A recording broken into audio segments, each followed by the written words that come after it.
I regret very many things. But one thing I regret is about the incident that got me here, because it has caused agony to my family, to the family that lost their loved one, and to my city. In early 2009, Dickson Mwangi Monene was living the dream. At just 28 years old, he was one of the youngest police inspectors in the Kenya Police Service. He worked with the elite quick response team based at Capitol Hill Police Station in Kilimani. Dickson Monene was a rising star with a reputation for brilliance and ambition. He was also a holder of an engineering degree from the University of Nairobi. His friend, known as Alexander Chepkonga, or Alex, 30 years at the time, was an equally successful businessman. He ran Lockrade, a sanitation company based in Kileleshwa. Alex Chepkonga moved within Nairobi's affluent circles, and the two friends mostly spent their weekends drinking at high-end clubs around Nairobi. But on the early morning of January 24, 2009 at approximately 7 a.m., while they were out having drinks and fun in Westlands, Dickson Monene would fire 3 bullets that would destroy everything that he and Alex had built. Welcome back to the Crime Gist. Here, we cover true crime stories happening in Kenya and to Kenyans around the world. If that sounds like your type of thing, consider subscribing so you don't miss out on any of our future deep dives. On 23rd January 2009, a Friday afternoon, Dickson Monene went to the residence of his great buddy Alex Chepkonga along Elgeyo Marakwet Road in Kilimani area of Nairobi. Within a short time, 2 other friends of theirs, that is Mark Sagini and Melvin Getao, also known as Tish, joined them there. It was meant to be an afternoon of drinking and catching up, but after exhausting all the alcohol that was in Chepkonga's house, they all decided to go to the club. At around 7 p.m., the group left in 2 cars, with Officer Dickson Monene alone in his car and the rest of the group in Alex Chepkonga's car. They ended up at Florida nightclub in the city center, where they continued drinking until about 4 a.m. in the morning. At 4 a.m., now the wee hours of Saturday 24th January 2009, they left Florida nightclub and went to another drinking joint in Westlands known as Mobile. Then, at around 5:30 a.m., as the city began stirring up from its sleep, the group decided to wind down at Crooked Q Club, a high-end bar and restaurant on Woodville Grove in Westlands. They arrived at Crooked Q just a few minutes before 6 a.m. On arrival, Officer Dickson Monene didn't go inside the club. He remained outside in his car talking to an unknown lady, while Chepkonga, Sagini, and Tish went into the club. Thereafter, the 3 were joined by 2 other friends of theirs. Chepkonga's group of friends started playing some pool table as the alcohol flowed. In the same club, Crooked Q, another group was also winding down their night. Dr. James Nganga Muiruri, 29, was drinking with his younger brother John Muiruri and their neighbor known as Jedida. John and James Muiruri were the sons of former Gatundu North MP Patrick Muiruri. James Muiruri was a brilliant and ambitious young man who, at just 29, had a very long list of achievements and everything to live for. He had recently completed his PhD in international law at Sheffield University in the UK and was now back home to celebrate this milestone with friends and family. On this night, he wanted to spend some time with his brother and their friend Jedida. Unfortunately, unknown to them, this celebratory mood would be cut short in the worst way possible. At around 6 a.m., something happened that would set everything in motion. As dawn approached, Dr. James, or James Muiruri, who was a bit drunk, went over to Chepkonga's friend Sagini. He tapped Sagini's chest and asked him twice if he was gay. Sagini was extremely taken aback and infuriated by this question. he immediately confronted James and a scuffle ensued. Alex Chepkonga, as expected, went to Sagini's aid, while James Muiruri had his brother John and their friend Jedida come to his aid. Punches were thrown, and within minutes, the Crooked Q bouncers stepped in to separate the two groups. One of the bouncers took Alex downstairs to the ground floor of the club, while the others held Sagini and James in the bar. After a few minutes, James was released and he went downstairs, followed by his brother and Jedida. Outside, they met Alex Chepkonga still worked up, and the scuffle continued. On realizing that things were escalating, James decided to leave. His brother John went to get their car. As they prepared to drive away, the confrontation reignited one final time. Chepkonga tried to hit James, but the bouncers pushed back and restrained him. While Alex was restrained, James climbed into the passenger seat of their car, and Jedida got into her own car to follow the brothers home. As they started to drive away, Alex Chepkonga began shouting, "Munene, Munene!" Inside this car that was parked outside the club, Dixon Munene had his friend's desperate call. Officer Dixon later claimed that he had witnessed James punching and kicking Alex Chepkonga, which is a cognizable offense. According to him, when this quote-unquote attacker got into their car and sped off, he felt a sense of duty to pursue the offender and arrest him. So the officer got into his car and gave chase with the aim of arresting James for assault. According to witnesses, Officer Dixon Monene caught up with the brothers' car in a traffic jam near Sarit Center Junction. He overtook and blocked the vehicle. He then walked towards James Muiruri and threw the handcuffs at him. "Handcuff yourself," he commanded. James, who was still a bit intoxicated, refused. "Who are you to arrest me?" he demanded as he got out of the car. Witnesses had raised voices. A struggle ensued, and then 3 shots rang out in the early morning air. James collapsed in a pool of blood right there on the tarmac of Woodville Grove near Sarit Center. The officer, on seeing a crowd gathering and fearing that they would think he's a thief and not recognize him as a police officer, got back into his car and fled in panic. His friend Chepkonga had by now driven to the scene to catch up with the group. He too, on seeing what had transpired, got back into his car and drove off. With the assistance of a good Samaritan, they rushed the victim to MP Shah Hospital, where he was pronounced dead on arrival.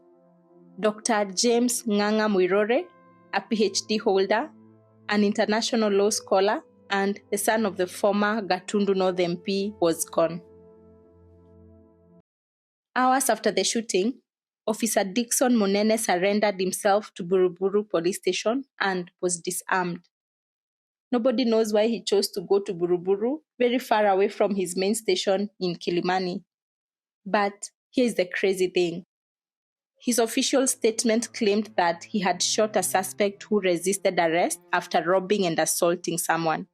His story was that after giving chase, he caught up with the supposed attacker around Sarit Center. He then came out of his vehicle with handcuffs, identified himself to James Muiruri, and told him that he was arresting him for robbery and assault. According to the officer, Dr. James resisted being handcuffed, demanding to know who he was and why he was being arrested. In that struggle, James grabbed his gun and shot himself. The officer maintained that he never intended to kill James, that James had shot himself. But again, this wasn't just any victim. This was the son of a powerful politician, and the media descended on this story like vultures. Dixon Monene was first painted as part of the trigger-happy Kwekwe Squad, which was a notorious police squad that had been terrorizing Nairobi in those days. But upon further scrutiny, this line of inquiry was dropped. They realized that this entire situation was something messier and more personal. This entire mess had been started by Alex Chepkonga. He had instigated the deadly pursuit by calling Officer Dickson Monene for backup. He wanted revenge on Dr. James Muiruri for insulting his friend and for assaulting him. The bouncers had done their best to try and restrain him. But as soon as they let him go, Chepkonga had followed his friend's car to the scene of the crime. The prosecution maintained that both Dickson Monene and Alex Chepkonga were present at the scene and that they had a common intention to harm Dr. James Muiruri. And so the two friends had murder charges brought against them.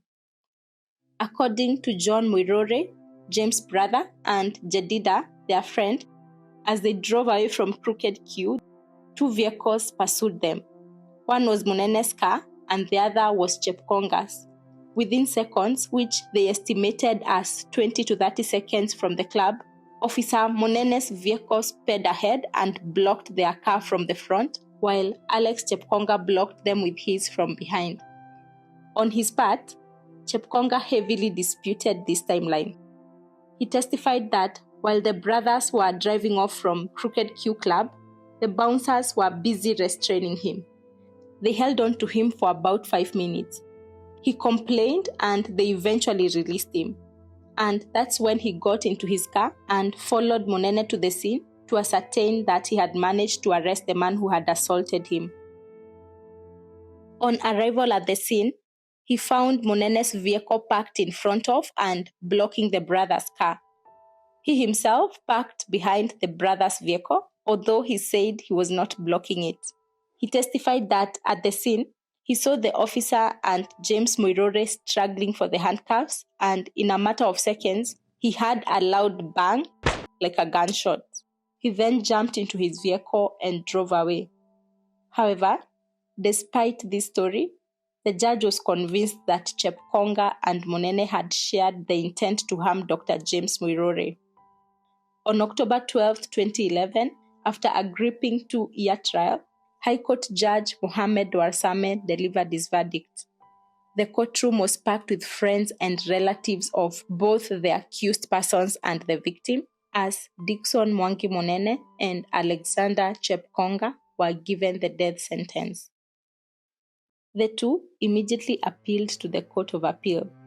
Their lawyers pointed out glaring inconsistencies.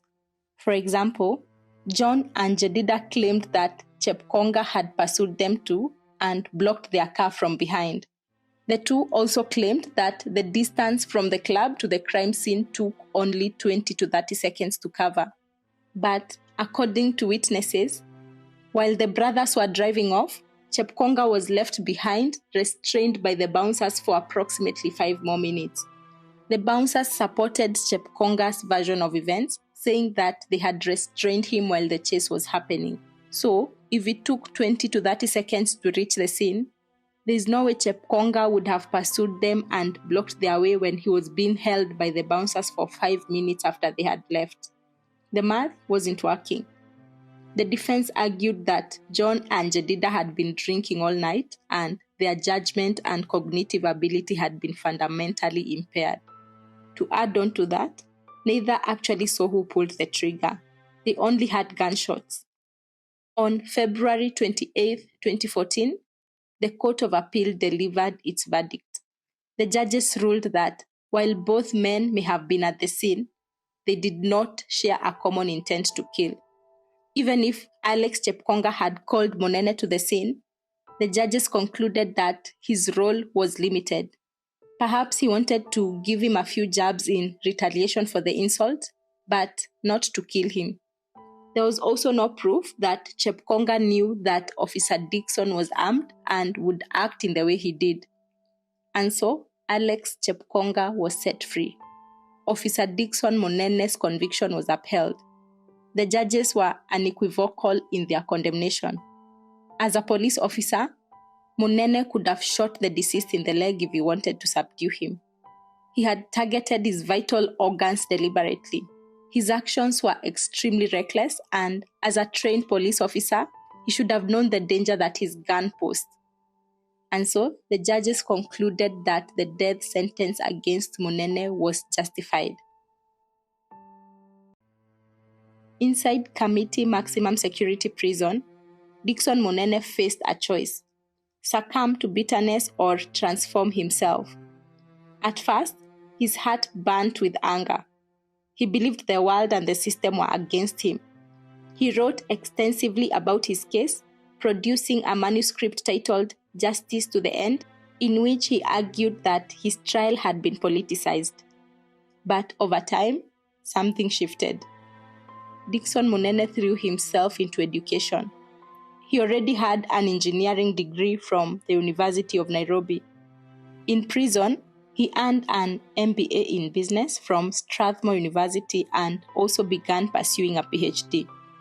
Then, through the Africans Prisons Project, he enrolled in the University of London's law program. Luck came knocking on his door in 2017. That year, the Supreme Court issued a landmark ruling directing that all death sentences be reviewed. Kenya had effectively abolished the death penalty. So, Monene applied for resentencing.